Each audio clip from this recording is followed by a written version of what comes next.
امام علی مقام حسین علیہ السلام کا قیام اس زمانے کے فرعون یزید بن معاویہ کے خلاف تھا، اور نبی کریم صلی اللہ علیہ وآلہ وسلم کے قول کے مطابق اگر کوئی ایسے ظالم حکمران کو دیکھے جو اللہ کی حرام کردہ چیزوں کو حلال اور اس کی حلال کی ہوئی چیزوں کو حرام کر رہا ہو تو اس پر لازم ہے کہ اس کے خلاف آواز اٹھائے۔ اگر وہ ایسا نہ کرے تو اسے اللہ کی طرف سے سزا دی جائے گی۔ امام علی مقام کے نزدیک دین پر ہر چیز کو قربان کر دینا چاہیے۔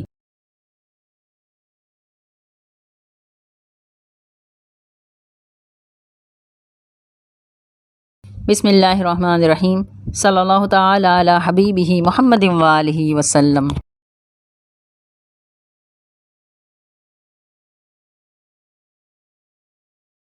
انما یرید اللہ لیذھب عنکم الرجس اہل البیت ویطہرکم تطہیرا۔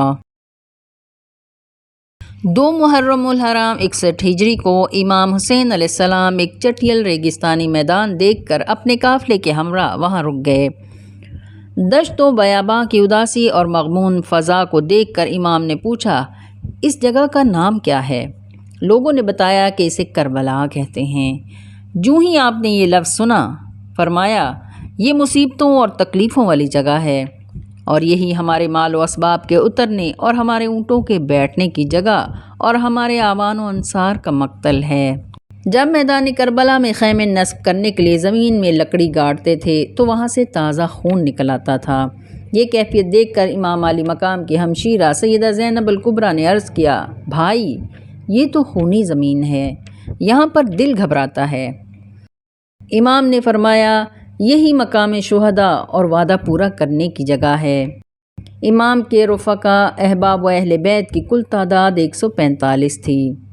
خیمے نصب کرنے کے بعد امام علی مقام نے سب سے پہلے اپنے احباب کو جمع کیا اور ایک ساتھ ان کی طرف دیکھتے رہے، اور پھر انہیں نصیحتیں فرمائی اور بارگاہ خداوندی میں عرض کیا، یا اللہ، ہم تیرے نبی کی اطرت ہیں اور ہم کو زبردستی رسول اللہ صلی اللہ علیہ وآلہ وسلم کے شہر اور حرم سے دور کیا گیا ہے اور ہم پر ظلم و ستم کیا گیا ہے۔ تو ہمارے حق کو پورا فرما اور ظالموں پر نصرت و فتح عطا فرما۔ پھر فرمایا، معاملات نے ہمارے ساتھ جو صورت اختیار کر لی ہے وہ آپ کے سامنے ہے۔ یقیناً دنیا نے رنگ بدل لیا ہے اور بہت بری شکل اختیار کر گئی ہے۔ اس کی بھلائیوں نے منہ پھیر لیا ہے اور نیکیاں ختم ہو گئی ہیں، اور اب اس میں اتنی ہی اچھائیاں باقی رہ گئی ہیں جتنی کسی برتن کی تہ میں باقی رہ جانے والا پانی۔ اب زندگی ایسی ذلت آمیز اور پست ہو گئی ہے جیسا کہ کوئی سنگلاخ اور چٹیل میدان۔ آپ دیکھ رہے ہیں کہ حق پر عمل نہیں ہو رہا اور کوئی باطل سے روکنے والا نہیں ہے۔ ان حالات میں مرد مومن کو چاہیے کہ وہ خدا سے ملنے کی تمنا کرے۔ میں جانبازی اور شجاعت کی موت کو ایک سعادت سمجھتا ہوں، اور ظالموں کے ساتھ زندگی گزارنا میرے نزدیک ذلت اور حقارت ہے۔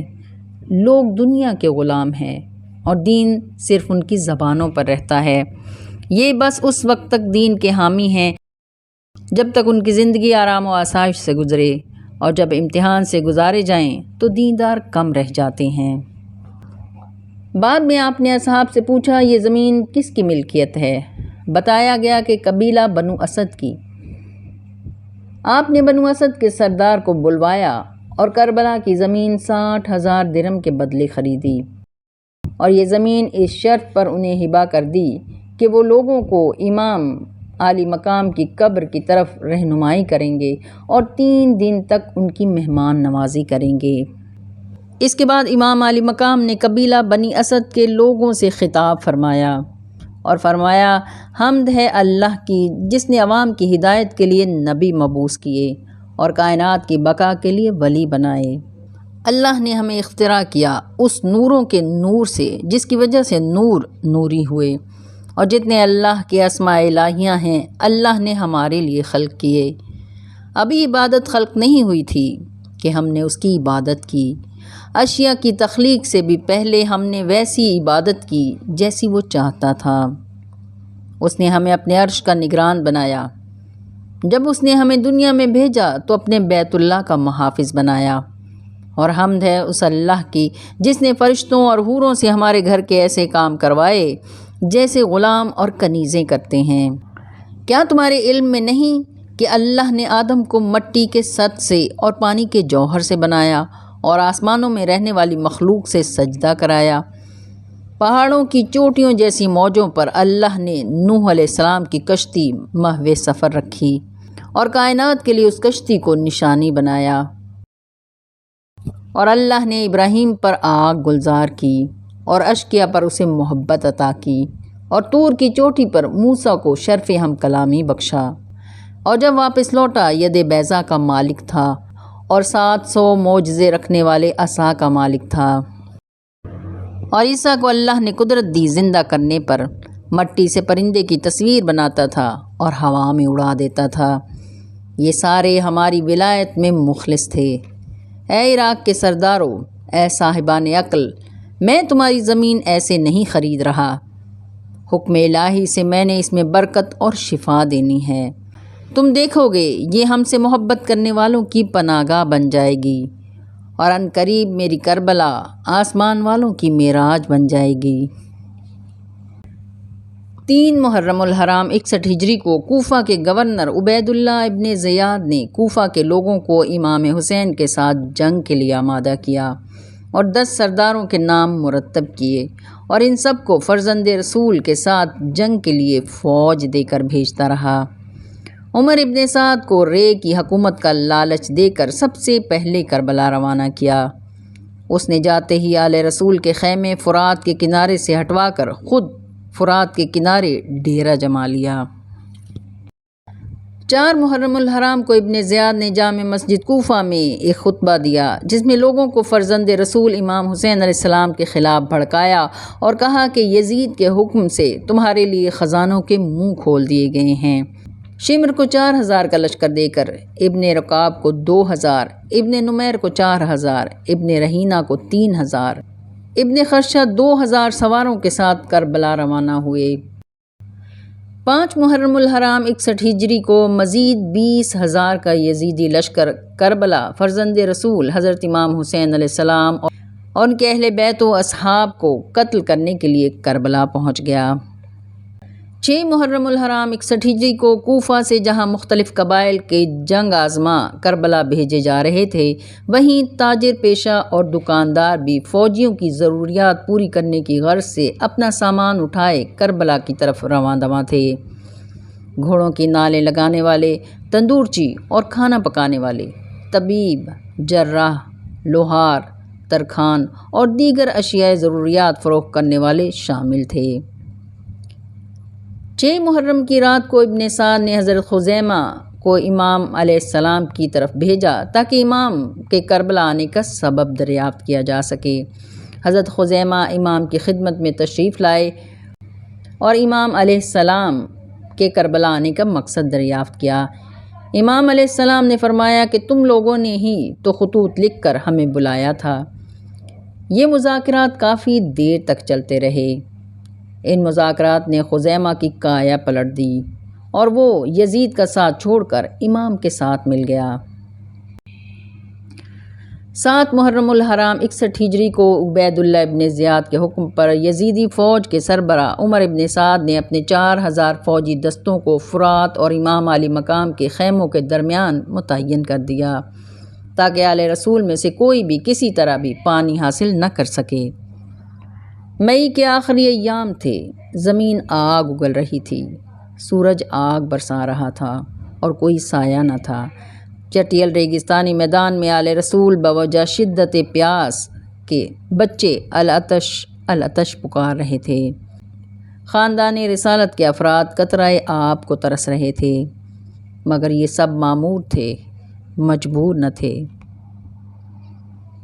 8 محرم الحرام 61 ہجری کی شب کو خیمہ آل محمد سے پانی بالکل غائب ہو چکا تھا۔ عمر ابن سعد نے کہا، یہ کیسے ہو سکتا ہے کہ میں حسین کے خیموں میں پانی دے کر حکومت رے چھوڑ دوں؟ 9 محرم الحرام 61 ہجری جمعرات کا دن گزرا اور 10 محرم کی شب جمعہ شروع ہو گئی۔ خیمے ایک دوسرے کے قریب کر دیے گئے، ان کی تنابیں ایک دوسرے میں داخل کر دی گئیں۔ خیموں کی پشت کی جانب ایک خندق کھود دی گئی اور اس میں لکڑیاں اور شاخیں جمع کر کے بھر دی گئیں تاکہ بوقت ضرورت دوران جنگ ان کو آگ لگا دی جائے اور دشمن پیچھے سے حملہ نہ کر سکے۔ نماز عشاء کے بعد امام علی مقام حسین علیہ السلام نے اپنے اہل بیت، رفقا و احباب سے خطاب فرمایا، بلا شبہ یہ لوگ میرے ہی قتل کے طالب ہیں، اور جب مجھے قتل کر لیں گے پھر کسی اور کی ان کو طلب نہ ہوگی۔ اللہ تعالیٰ تم سب کو جزائے خیر عطا فرمائے۔ میں یقین رکھتا ہوں کہ ہمارا کل کا دن ان دشمنوں سے مقابلے کا دن ہے، اور میں تم سب کو بخوشی اجازت دیتا ہوں کہ رات کی تاریکی میں چلے جاؤ، میری طرف سے کوئی ملامت نہ ہوگی۔ یہ فرما کر حضرت عباس علمدار سے فرمایا، شمع بجھا دو، جو جانا چاہے چلا جائے، میں خوش ہوں، 3 بار فرمایا۔ اور جب کچھ وقفے کے بعد شمع روشن کی تو کوئی بھی اپنی نشست سے ہلا تک نہیں تھا۔ امام علی مقام کے بھائیوں، بیٹوں، بھتیجوں، بھانجوں نے ایک زبان ہو کر عرض کیا، ہم صرف اس لیے چلے جائیں کہ آپ کے بعد زندہ رہیں؟ اللہ ہمیں وہ دن نہ دکھائے، ہم آپ کے ساتھ مل کر آپ کے دشمنوں سے لڑیں گے، اور جو انجام آپ کا ہوگا وہی ہمارا ہوگا۔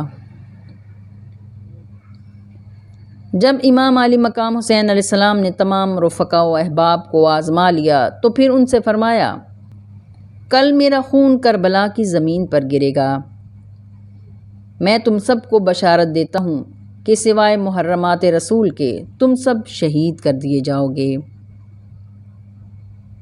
پھر امام نے خاندان اہل بیت کی سیدزادیوں، سالار قافلہ بی بی زینب کو صبر و ضبط کی تلقین کی، اور آخر میں سیدہ زینب سے فرمایا، اے میری بہن زینب، میں تم کو بالخصوص تاکید کرتا ہوں کہ صبر کا دامن تھامے رکھنا، چھوٹے بچوں اور بیویوں کی نگہبانی کرنا۔ نصیحتیں اور وصیتیں فرما کر خیمے سے باہر تشریف لے آئے، اور خیام اہل بیت کے افراد ساری رات آپ کے ہمراہ عبادت و گریہ میں مصروف رہے۔ خیموں سے تسبیح و تقدیس کی گنگناہٹ اس طرح سنائی دیتی تھی جیسے فرشتے تسبیح و تہلیل میں مصروف ہوں۔ کربلا کے خشک بنجر بے رونق زمین اس ذکر سے جگمگا اٹھی۔